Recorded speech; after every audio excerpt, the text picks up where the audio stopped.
શરૂઆત કરી મહત્વના સમાચારોથી તો ભાવનગર જિલ્લાના બગદાણા ગુરુ આશ્રમ ખાતે આજે ગુરુ પૂર્ણિમાની ભવ્ય ઉજવણી કરવામાં આવી હતી। રાજ્યના મુખ્યમંત્રી ભૂપેન્દ્ર પટેલે ગુરુ આશ્રમ બગદાણા ખાતે પરમ પૂજનીય સંત શિરોમણી શ્રી બજરંગદાસ બાપાની ગુરુ પૂજા કરી હતી। ભાવિક ભક્તોની સાથે રાજ્યના મુખ્યમંત્રી ભૂપેન્દ્ર પટેલે પણ બગદાણા ધામ ખાતે ગુરુનું પૂજન કરી આશીર્વાદ મેળવ્યા હતા।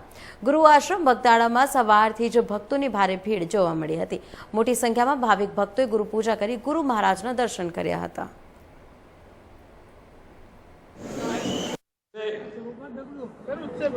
સૌ ગુજરાતીવાસીઓ, દેશવાસીઓ સૌને ગુરુ પૂર્ણિમાની ખૂબ ખૂબ શુભેચ્છાઓ। બાપા સીતારામ। આજે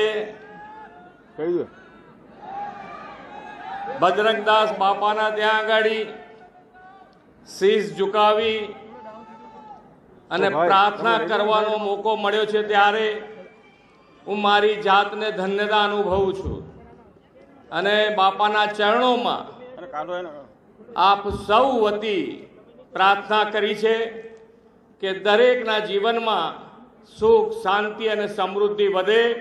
આપણે સૌ સાથે મળી અને માન્ય નરેન્દ્રભાઈએ જે વિકસિત ભારત અને વિકસિત ભારત માટે આપણે સૌ સાથે મળીને વિકસિત ગુજરાત માટે સૌ સાથે મળીને આગળ વધીએ એ જ અભ્યર્થના। જય બજરંગદાસ બાપા। તો આજે ગુરુ પૂર્ણિમા નિમિત્તે સાબરકાંઠાના હિંમતનગર ખાતે વર્ષોથી કાંગડોલ ધામ ખાતે હજારોની સંખ્યામાં ભક્તજનો તેમજ શ્રદ્ધાળુઓ પૂજ્ય નરસિંહ દાદાના દર્શને આવે છે। જોકે છેલ્લા કેટલાક સમયથી પૂજ્ય નરસિંહ દાદાને પગલે સમગ્ર વિસ્તારમાં આધ્યાત્મિકતાનું વાતાવરણ ઊભું થયું છે। ત્યારે આજે ગુરુ પૂર્ણિમાના નિમિત્તે હજારોની સંખ્યામાં લોકો પૂજ્ય નરસિંહ દાદાના આશીર્વાદ મેળવવા આવ્યા હતા। સાથે સાથે તેમના આશીર્વાદ થકી જીવનના બદલાવની વાત કરી હતી। જોકે છેલ્લા કેટલાક સમયથી કાંગડોલ ગામ ખાતે દર પૂનમે હજારોની સંખ્યામાં લોકો પ્રસાદ મેળવી રહ્યા છે। સાથોસાથ કાંગડોલ ગામ ખાતે દિવસ 20 થી 25 મણ અનાજ પશુ પંખીઓને નાખવામાં આવે છે, જેના પગલે પ્રતિદિવસ હજારોની સંખ્યામાં પશુ પંખીઓ કાંગડોલ ગામની મુલાકાત આપતા હોય છે। સદગુરુ ભગવાન કી જય। સત્ય સનાતન ધર્મ કી જય। વાલા મુમુક્ષ ભાઈઓ, સત્ય સનાતન ધર્મ એ હિન્દુ સંસ્કૃતિની ધરોહર। સિંધુ તટે વસેલા હિન્દુ એ આજે પણ સનાતની કહેવાય છે। સનાતન એ કોઈ ધર્મ, પંથ કે વાડો નથી, એ એક ઉચ્ચ વિચારધારા છે કે જે આદિ અંતને મધ્યથી પણ ન્યારી છે। એ વિચારધારામાં ઓતપ્રોત ભારતીય સંસ્કૃતિ વર્ષોથી વ્યાસ મુનિએ આ ગુરુ પરંપરા અને શિષ્ય પરંપરાનું જ્યારે એમને આહ્વાન કરેલું ત્યારથી આજ સુધી હિન્દુ ભારતીય સંસ્કૃતિમાં ગુરુ અને શિષ્યના પવિત્ર સંબંધની ભગવાન કી જય। શ્રી સિદ્ધ ક્ષેત્ર પ્રગટધામ કાંકરોલ નરસિંહ બાપા પ્રગટધામ આ ભૂમિમાં નરસિંહ દાદાએ અનંત જન્મોના અનંત પુરુષાર્થના બરે પોતાના આત્માને જાણી જગતના સર્વ જીવો માટે આ પ્રગટધામ આ ભૂમિ ઉપર અનેક જીવો પોતાના સ્વરૂપમાં સ્થિત થઈ અને કલ્યાણનો માર્ગ બતાવી રહ્યા છે। આ કલિકાળની અંદર આવી આ પ્રગટ ભૂમિ ઉપર આ મહાપુરુષોની કરુણા કૃપાએ અનંત જીવો કે જે અનંત કાળથી પોતાના સ્વરૂપને ભૂલી અને અનંત ભટકપણું જે છે એને દૂર કરવા માટે દાદા અનંત પુરુષાર્થ કરી રહ્યા છે।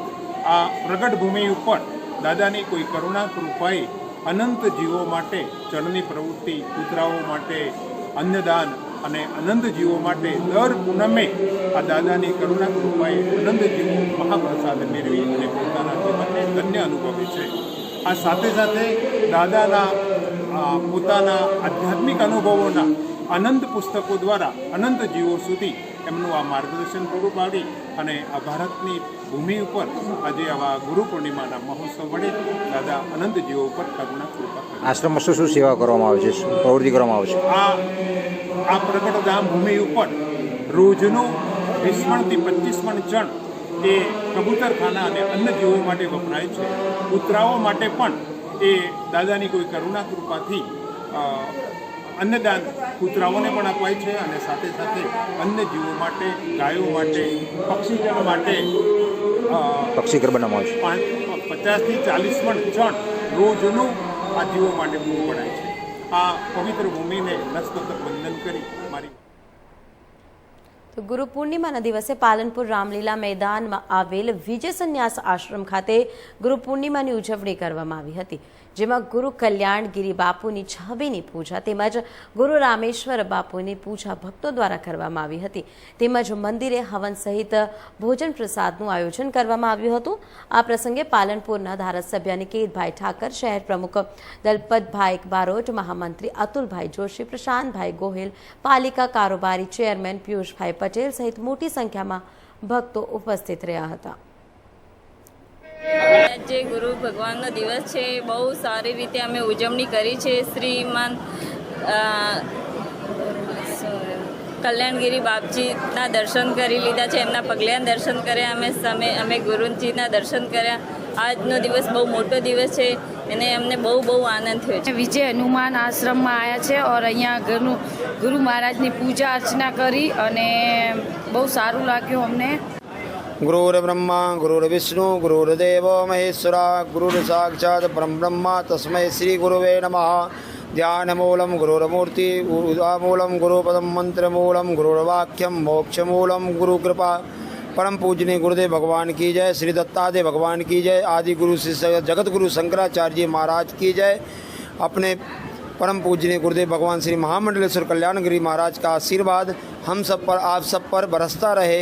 मैं परम रामेश्वरानंद आप सबकी यही कामना करता हूँ. गुरु पूनम की ढेर सारी शुभकामनाएं आप सबके लिए. और हमारे जो ऋषि मुनि आदि गुरु जगत गुरु शंकराचार्य जी ने, श्री भगवान दत्त महाराज ने गुरु परंपरा जो स्थापित की है, ये वर्षों से व्यास पूजन अपन करते आ रहे हैं और भगवान हिंदू धर्म का एक प्रमुख पूजन है. गुरु पूर्णिमा की सबको ढेर सारी शुभकामनाएं. और विजय हनुमान संन्यास आश्रम की तरफ से मैं सभी देशभक्तों को, सभी शिष्यगणों को आशीर्वाद देता हूँ. गुरु महाराज का आशीर्वाद आप सब पर बना रहे. जय गुरुदेव, जय माँ. તો વલસાડમાં ચર્ચામાં છે વીઆઈપી પુલ. જી હા, વલસાડમાં એક ફાર્મ માટે 3.80 કરોડના ખર્ચે ધારાસભ્ય ભરત પટેલની ભલામણથી આ પુલ બનાવવાની શરૂઆત થઈ હતી. હાલ આ વીઆઈપી પુલ ચર્ચાને ચકડોળ છે. વલસાડના નાનકવડા અને વિશિયાર ગામ વચ્ચે વાંકી નદી આવે છે, જેના પર આ એક ખૂબ જ સરસ અને ઊંચો પુલ સરકારે બનાવ્યો છે. પણ એ પહેલાં એક પાતળા રસ્તે વાંકી નદી તરફ જવાય છે અને ત્યાં પણ એક પુલ બની રહ્યું છે. જ્યારે આ વાત લોકોને ખબર પડી તો અહીં પુલ શા માટે બની રહ્યો, કારણ કે સામે બાજુ કોઈક વસ્તી નથી જેને આ પુલનો ફાયદો થઈ શકે. કારણ સામે બાજુ તો માત્ર વાડી અને ફાર્મ આવેલ છે. આ પુલ અને આજુબાજુના વિસ્તારના સેટેલાઇટ પિક્ચર જોઈએ તો ખબર પડશે કે સામે બાજુ કોઈક જ રહેતું નથી અને આદિત્યનગર તરફ માત્ર 10 ફૂટનો જ રોડ હોય તો આ પુલ લોકોને કેવી રીતે મદદરૂપ થશે, અને એ પણ મોટા પ્રશ્ન છે. એટલે એ સાબિત થાય છે કે માત્ર એક વાડીમાં જવા આ પુલ પાસ કરાયો છે અને વધુમાં આ જગ્યા પર આવવા માટે જે રોડ છે તે ત્યાંથી માત્ર 300 મીટર દૂર ખૂબ જ મોટો પુલ છે જે લોકો વાપરી જ રહ્યા છે અને સામે આવેલ ફાર્મ પર જવા માટે પણ આ જ પુલનો ઉપયોગ કરી જ શકાય છે. છતાં આ પુલ પાસ કરી બાંધવાની શરૂઆત કરી દેવામાં આવી છે. જિલ્લા પંચાયત વલસાડને મળતી ગ્રાન્ટમાંથી આ બ્રિજ બનશે અને આ પ્રશ્ન એ પણ છે કે એન્જિનિયરનો પણ આ ભલામણનો પોઝિટિવ રિપોર્ટ કયા આધારે કર્યો છે. હાલ આ વીઆઈપી પુલને લઈને રણનીતિ તેજ થઈ રહી છે અને કોંગ્રેસી ધારાસભ્ય અનંત પટેલે પોતાની પ્રતિક્રિયા પણ આપી હતી. વલસાડમાં એક અજાયબી જેવો પુલની ઘટના મીડિયાના મારફતે જાણવા મળી ત્યારે નવાઈની વાત એ છે કે ભાજપના નેતાની વાડીમાં જવા માટે 3 કરોડ 80 લાખનો પુલ બનાવવા જઈ રહ્યા છે. ત્યારે વલસાડ શહેરમાં મોગરાવાડીનો રેલવે ગરનાળાનો બ્રિજ હોય કે છીપવાડમાં જવાનો બ્રિજ હોય કે કૈલાસનગર રોડ વાળો જર્જરિત બ્રિજ ભાજપના નેતાઓને દેખાતો નથી, પરંતુ ભાજપના નેતાની વાડીમાં જવા માટે કરોડો રૂપિયા વેડફાઈ રહ્યા છે. આ રસ્તો પ્રધાનમંત્રી ગ્રામ સડક યોજનાનો છે જે બહુ મોટો નથી અને ત્યાં કાયમી અવર જવર હજારો લોકોની નથી, પરંતુ રેલવે મોગરાવાડી વાળો બ્રિજની વાત, અંડરપાસ બ્રિજની વાત કરીએ, ત્યાં હજારો લોકો અવર જવર થાય છે, ત્યારે આ અજાયબી પુલ અમે થોડા સમયમાં જોવા પણ આવવાના છે અને ત્યાંના ભાજપના નેતાઓ પાસે અમે એ પણ જાણવા માંગીએ છીએ કે આટલા કરોડની ગ્રાન્ટ લોકોના પૈસા કેમ વેડફાય છે, એ પણ માત્ર એક વાડીમાં જવા માટે. આ અજાયબી પુલની ઘટના ભાજપનો ભ્રષ્ટાચાર પણ ભાખી જાય છે અને હજારો લોકોની જરૂરિયાત પર રસ્તો કે બ્રિજ બનાવવા નથી આવતો, ત્યારે ભાજપના નેતાની વાડીમાં જવા માટે પણ વાંકી નથી. ભચાઉના કુખ્યાત દારૂની હેરાફેરી કરનાર યુવરાજસિંહ જાડેજા અને 6 લોકોની ગાંધીધામની ગલપાદર જેલમાં ધરપકડ કરવામાં આવી હતી. Gandhidham B division police, Adipur police અને એલસીબી અને એસઓજીના કાફલાઓ પૂર્વ કચ્છ એસપીને મળેલ માહિતીના આધારે મધરાત્રે દરોડો પાડ્યો હતો. દારૂની બોટલ અને મોબાઈલ ફોન જપ્ત કરી સર્ચ દરમિયાન જેલની છત પરથી 50,000 રૂપિયાની બિન દાવા વગરની રોકડ મળી આવી હતી. જેલમાં ઉજવાયેલા આદેશ બાદ જેલ પ્રશાસન પર પણ ગંભીર સવાલો ઊભો થાય છે.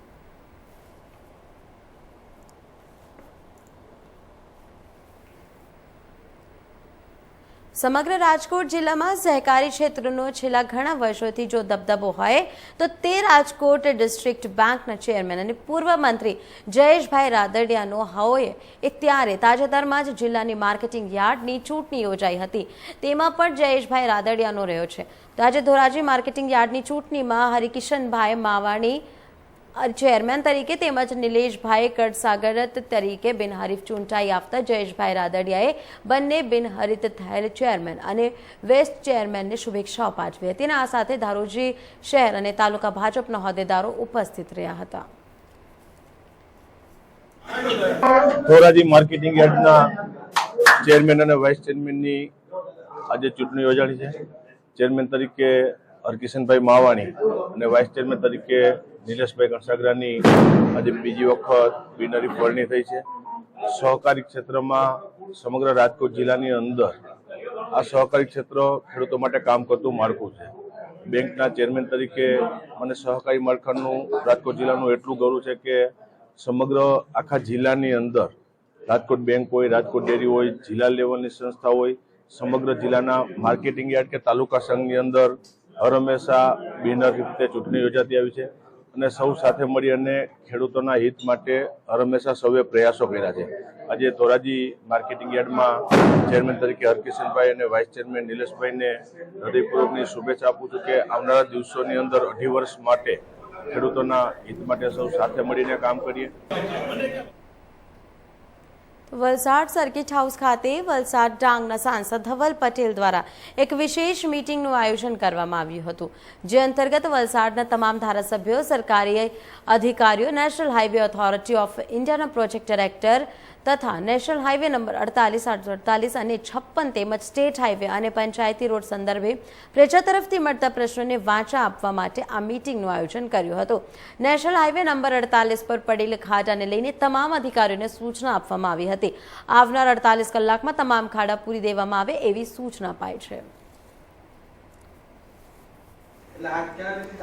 આપણા વલસાડ જિલ્લા અને અંતર્ગત આવતા NH48, NH56 અને NH848માં જેટલા પણ પેન્ડિંગ ઇસ્યુઝ છે, બધા ઇસ્યુ એક સાથે ડિસ્કસ કરવા માટે અમે નેશનલ હાઈવેના દરેક જે પણ અધિકારી છે, ચાહે પ્રોજેક્ટ ડાયરેક્ટર હોય કે એમનો પ્રોજેક્ટ હેડ હોય, દરેકને અહીંયા આમંત્રણ આપ્યું હતું. એના અંતર્ગત આજે NHIના અધિકારી, NHના અધિકારી સાથે RNB અને બીજા જેટલા પણ સરકારી અધિકારીઓ દરેક અહીંયા હાજર હતા. અને મુખ્ય અમારા મુદ્દા હતા કે જે પહેલાં સર્વિસ રોડ બનવા જોઈએ, સર્વિસ રોડમાં અમુક જગ્યાએ સંપાદન થઈ ગયું, એના પછી પણ સર્વિસ રોડ નહીં બન્યા, એના કારણે દબાણો પણ ત્યાં છે, તો દબાણો દૂર કરવાના છે. અને સર્વિસ રોડ નથી, એના કારણે એક્સિડન્ટો પણ થાય છે.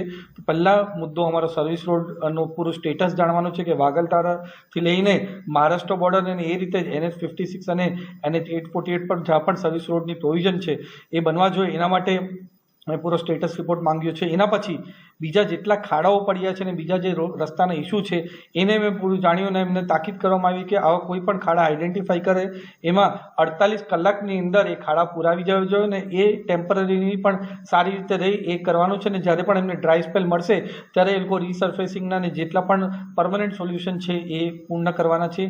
એની સાથે જ જ્યાં જ્યાં પાણી ભરાવાના ઇસ્યુ પૂરા હાઈવે પર આવે છે એવા અમે સ્પોટ આઈડેન્ટિફાઈ જેમને કર્યા છે, જ્યાં વાપી બલીઠાનો હોય કે પછી આપણા અહીંયા ડુંગરી તરફ હોય જ્યાં પાણી ભરાઈ જાય છે તરત થોડા જ વરસાદમાં, એવા સ્પોટો આઈડેન્ટિફાઈ કરીને આરએનબી અને બીજા જેટલા પણ આપણા સરકારી ડિપાર્ટમેન્ટ છે એની સાથે સંલગ્ન. પોરબંદર જિલ્લામાં થયેલા ભારે વરસાદના સંદર્ભે કેન્દ્રીય શ્રમ રોજગાર યુવા અને સ્પોર્ટ્સ મંત્રાલયના કેબિનેટ મંત્રી અને પોરબંદરના સાંસદ ડોક્ટર મનસુખ માંડવિયાએ શનિવારે પોરબંદરની મુલાકાત લીધી હતી. સેવા સદન 1 ખાતે તેમણે સ્થાનિક લોકો અને લોકપ્રતિનિધિઓ સાથે સંવાદ કરી જરૂરી સહાય અને કામગીરી માટે અધિકારીઓને સૂચના આપી હતી. પોરબંદર શહેર તેમજ ઘેડ વિસ્તારમાં નુકસાનીનો સર્વે, રસ્તાની મરમ્મત, સહાય ચૂકવણી, વાડી વિસ્તારમાં વીજળી સહિતના મુદ્દે અધિકારીઓને ત્વરિત કામગીરી પૂર્ણ કરવા સૂચના આપી હતી. કલેક્ટર કે.ડી. લખાણી દ્વારા કેન્દ્રીય મંત્રીને વરસાદમાં થયેલા નુકસાનની દરમિયાન જિલ્લા વહીવટી તંત્ર દ્વારા કરાયેલ રાહત કામગીરીથી પણ વાકેફ કરાયા હતા. ચાલુ વરસાદમાં જિલ્લા પ્રશાસન દ્વારા કરવામાં આવેલ કામગીરીને પણ મંત્રીઓને જાણકારી આપી હતી. તંત્રના તમામ અધિકારીઓ જનપ્રતિનિધિઓ સાથે બેસીને સંવાદ કરીને સ્થાનિક પ્રશ્નોનું નિરાકરણ કરે તેવી કેન્દ્રીય મંત્રીએ સૂચના આપી હતી. કેન્દ્રીય મંત્રીએ ડિઝાસ્ટર વિભાગ કંટ્રોલ રૂમ, બુખીરા અને અસરગ્રસ્તોના આશ્રય સ્થાનની મુલાકાત લઈ પરિસ્થિતિનું નિરીક્ષણ કર્યું હતું તેમજ જરૂરી સહાય અને કામગીરી માટે અધિકારીઓને માર્ગદર્શન આપ્યું હતું. अभी हम पोरबंदर में बोखीरा क्षेत्र में खड़े हैं. Bokhira it's one type of small village और यहाँ 2 दिन से बारिश का पानी भर गया है. आपने देखा होगा यहाँ रोड को तोड़ा गया है और पानी का निकाल करा गया है. परमानेंट पानी यहाँ ना भरे रहे और पानी का निकाल होता रहे और उसके सामने समुद्र का पानी भी जब टाइड होती है तब ये एरिया में आ जाता है. तो उसके बीच में कैसे बैलेंस करा जाए उसके लिए यहाँ एडमिनिस्ट्रेशन साथ में है, उसको डायरेक्शन दिया है ताकि भविष्य में ऐसा पानी भी ना भरे और समुद्र का पानी भी अंदर ना घुसे. હવામાન ખાતાની આગાહીને પગલે અમરેલી જિલ્લાને પણ ઓરેન્જ એલર્ટ જાહેર કરાયું હોય ત્યારે બગસરા શહેર અને તાલુકામાં છેલ્લા 2-3 દિવસથી પડી રહેલ હળવા ભારે વરસાદથી બગસરા તાલુકાનો જીવાદોરી સમાન મુજિયાસર ડેમ ઉપર વિસ્તારમાં પડેલ વરસાદથી પાણીની આવક શરૂ થતાં 2 ફૂટ નવા નીરની આવક થઈ હાલની સપાટી 13 ફૂટ પહોંચી હોય ત્યારે મુજિયાસર ડેમ વિશ્વનો પહેલો એવો ડેમ છે કે કાચી માટીથી બનેલ હોય. અહીંયા એક પણ ડેમમાં દરવાજા નથી. જ્યારે પણ ડેમ ઓવરફ્લો થાય ત્યારે ડેમની બાજુની સાઈડમાંથી પાણી પસાર થાય તેવી પણ વ્યવસ્થા હોય ત્યારે મુજિયાસર ડેમ ઉપરના ગામ સાપર, સુડાવડ, લુધિયા સહિત વિસ્તારમાં પડેલા ભારે વરસાદથી ડેમમાં નવા નીરની આવક 2 ફૂટ પાણી આવતા 13 ફૂટની સપાટીએ પાણી પહોંચતા લોકોમાં ખુશી જોવા મળી. ડેમનું પાણી નિહાળવા લોકોનો ભારે ઘસારો જોવા મળ્યો.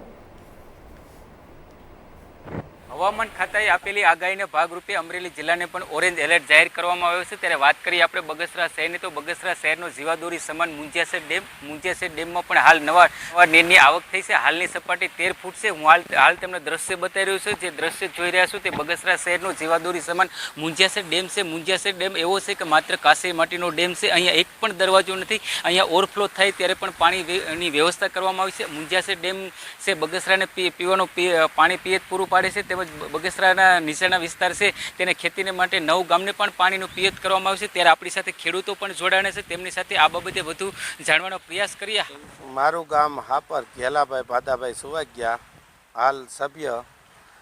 અમારે ઉપરવાસમાં સારો વરસાદને કારણે હાપર, સુડાવડ ને લુંઘિયા અને નવા નીર મુંજાસરી ડેમમાં આવ્યા છે. એ ઉપરાંત ડેમમાં નીર નવા 2 ફૂટ પાણી થયું છે. તો એ સિંચાઈનું ડેમ છે મુંજાસરી ડેમ. તો અમને ખૂબ આનંદ થાય છે કે ડેમમાં પાણી આવ્યું છે. એની બહુ મોટી લાગણી છે કે 2 ફૂટ પાણી આવ્યું. હજી અમારી એવી છે કે હજી ડેમમાં પાણી વધારે આવે એવી અમને આશા છે, બહુ મોટી આશા છે કે હજી અમારા ડેમમાં ફૂલ ડેમ ભરાઈ જાય તો અમારા ખેડૂતને ખુશીનો આનંદ છે. હાલ અટાણે ડેમમાં પાણી છે 13 ફૂટ અને સપાટી છે 24 ફૂટની. અને પાણી જૂનું હતું અમારા ડેમમાં 9 ફૂટ. તો એ ઉપરાંત અમારે બહુ ખુશીનો આનંદ છે ડેમમાં. હાલ મુંજિયાસર ડેમ છે તે કાચી માટીનો બનેલો છે અને મુંજિયાસર ડેમમાં નવા નીર આવતા હાલની સપાટી 13 ફૂટ જેટલી છે. ખેડૂતોમાં પણ ખુશી જોવા મળી. Ashok Manvar, India news, Amreli. જામનગર જિલ્લાના ખાસ કરીને લાલપુર સહિતના આસપાસના ગ્રામ વિસ્તારોમાં વરસાદ પડી ગયો હતો અને નદી નાળામાં પૂર આવ્યા હતા, જેમાં જામનગર શહેરને પાણી પૂરું પાડતા રણજીત સાગર ડેમમાં વ્યાપક પ્રમાણમાં આવક થઈ હતી. એક જ દિવસમાં રણજીત સાગર ડેમમાં 4 ફૂટથી વધુ નવું પાણી આવ્યું હતું. આસપાસના વિસ્તારની નદીનો ધસમસતો પ્રવાહ રણજીત સાગર ડેમમાં ઠલાવ્યો છે, જેના કારણે રણજીત સાગર ડેમ છલકાવવાની તૈયારીમાં છે, જે જામનગરના શહેરજનો માટે ખૂબ જ આનંદદાયક સમાચાર છે.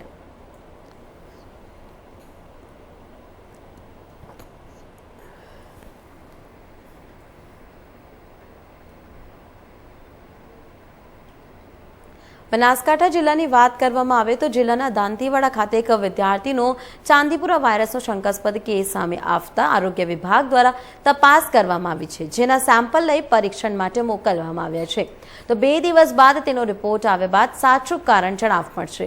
બનાસકાંઠા આરોગ્ય વિભાગ દ્વારા ચાંદીપુરા વાયરસને લઈને જિલ્લામાં 763 સબ સેન્ટર, 28 સામૂહિક કેન્દ્રો અને 122 પ્રાથમિક આરોગ્ય કેન્દ્રો મારફત જિલ્લામાં ચાંદીપુરા વાયરસને લઈ સર્વે કામગીરી હાથ ધરવામાં આવી છે.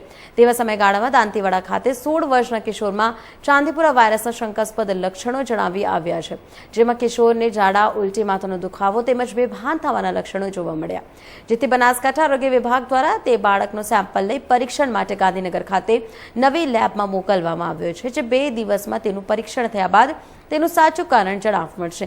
આ ઘટનાને પગલે આરોગ્ય વિભાગ દ્વારા પણ તમામ જગ્યા પર ઝીણવટભરી તપાસ હાથ ધરવામાં આવી છે, તેમજ ગંદકી હોય તેવા સ્થળોએ સ્વચ્છતા રાખવા સૂચના આપવામાં આવી છે.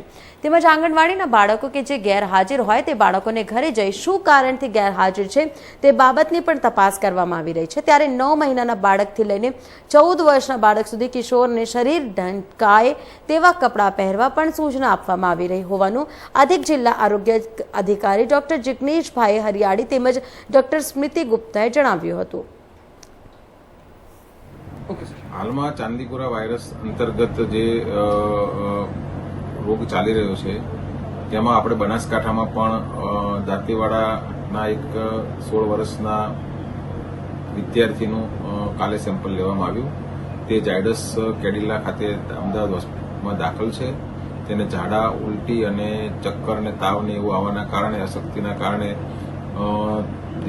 નબળાઈ આવી ગઈ હતી અને થોડી વાર બેભાન વ્યવસ્થા થયેલી અને પ્રોટોકોલ સરકારી પ્રમાણે સેમ્પલ લેવું જરૂરી હતું, એટલે સેમ્પલ લેવામાં આવ્યું છે. અને સેમ્પલની તપાસણી પણ આપણે ગાંધીનગર કક્ષાએ જે નવી લેબોરેટરી બનેલ છે તેમાં થઈ જશે. 2 દિવસમાં રિપોર્ટ પણ આવી જશે. હાલમાં ચાંદીપુરા અંતર્ગત અમારી જે 763 સબ સેન્ટરો છે, 28 પ્રાથમિક આરોગ્ય કેન્દ્ર, 28 સામૂહિક આરોગ્ય કેન્દ્ર છે, 122 પ્રાથમિક આરોગ્ય કેન્દ્ર છે, 4 સબ ડિસ્ટ્રિક્ટ હોસ્પિટલ ખાતે તમામ જગ્યાએ આના ચાંદીપુરા વાયરસને લગતી કોઈપણ બીમારીના લક્ષણો ધરાવતા 9 મહિનાથી 14 વર્ષના બાળકો આવે તો તેના માટેની સારવાર માટેની તમામ વ્યવસ્થા કરવામાં આવેલી છે. અમારી ટીમ દ્વારા ઘરે ઘરે સર્વેલન્સ કરવામાં આવેલું છે. તેમાં કાચા ઘરો જ્યાં હોય ત્યાં લીંપણ કરવાની સૂચના અને પ્લાસ્ટર કરવાની સૂચના દરેક લાભાર્થીને આપવામાં આવી છે. વધુમાં સ્વચ્છતાનો અભાવ જ્યાં છે ત્યાં જ આ રોગ જોવા મળે છે, એટલે સ્વચ્છતા માટે ખાસ ભાર મૂકવામાં આવે છે કે અર્બન વિસ્તાર હોય કે ગામડાનો વિસ્તાર હોય, જ્યાં પાણી ભરાયેલું હોય, ગંદકી હોય, બાળકો નાના નાયા વગરના 2-4 દિવસથી ફરતા હોય, એના ત્યાં માખી, આરિયા માખી ન કરડવાની શક્યતા વધેલી છે. તેથી સ્વચ્છતા માટેની પણ અમે જરૂરી સૂચનાઓ અમારા સ્ટાફ દ્વારા આપવામાં આવી છે.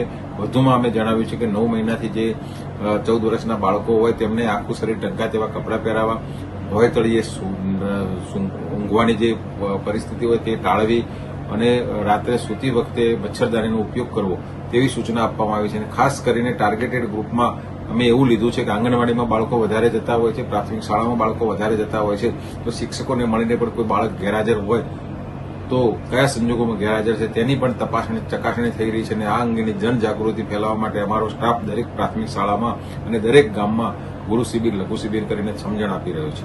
This is the informative video about Chandipur virus, जो कि आजकल मिस्ट्री वायरस बना हुआ है।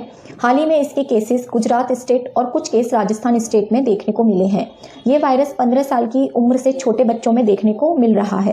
सिम्टम्स की बात करें तो इसमें सबसे पहले नॉर्मल वायरल इन्फेक्शन की तरह सिम्टम यानी कि फीवर, वॉमिटिंग, डायरिया, ये सब लक्षण देखने को मिलते हैं। बाद में ये वायरस ब्रेन यानी कि बच्चों के नर्वस सिस्टम पर अटैक करता है, जिससे एक्यूट इंसेफेलाइटिस के लक्षण देखने को मिलते हैं, यानी कि विजन चेंजेस होना, दौरे आना, जीभ लड़खड़ाना और अपनी बॉडी को बैलेंस ना कर पाना और लास्टली कोमा में चले जाना, ये सब लक्षण देखने को मिल रहे हैं। ये वायरस सैंडफ्लाइज और मॉस्किटो से फैल रहा है, जो कि मॉनसून में कॉमन है। ट्रीटमेंट की बात करें तो इसके लिए कोई विशेष दवा नहीं और ना ही इसका कोई वैक्सीनेशन है। So early diagnosis and early treatment is a key and the last and most important thing is prevention. जैसा कि ये मच्छर और मक्खियों से फैलता है, तो हमें इस बात का ध्यान रखना है कि हमारे घर के आसपास कोई भी पानी का भराव ना हो। अगर वहाँ पानी का भराव है तो उसकी साफ सफाई कीजिए और वहाँ कीटनाशक दवाइयों, इंसेक्टिसाइड्स का यूज़ कीजिए। ऐसी जगह अपने बच्चों को खेलने जाने से रोकिए। अगर आपका बच्चा बाहर खेलने जाता है तो उसे फुल स्लीव्स के कपड़े पहनाइए और मॉस्किटो रेपेलेंट्स एंड क्रीम्स का यूज़ कीजिए। अगर आप बाहर खुले में सोते हैं तो मच्छरदानी का यूज़ कीजिए। और लास्टली, अगर आपके बच्चों में ऐसे कोई भी सिम्टम्स दिखाई दे रहे हैं तो देर मत कीजिए, नियर बाई फिजिशियन को जाके कांटेक्ट कीजिए, क्योंकि जैसा कि मैंने पहले बोला कि जितनी जल्दी डायग्नोस होगा उतनी ही जल्दी आप ट्रीटमेंट दे पाएंगे।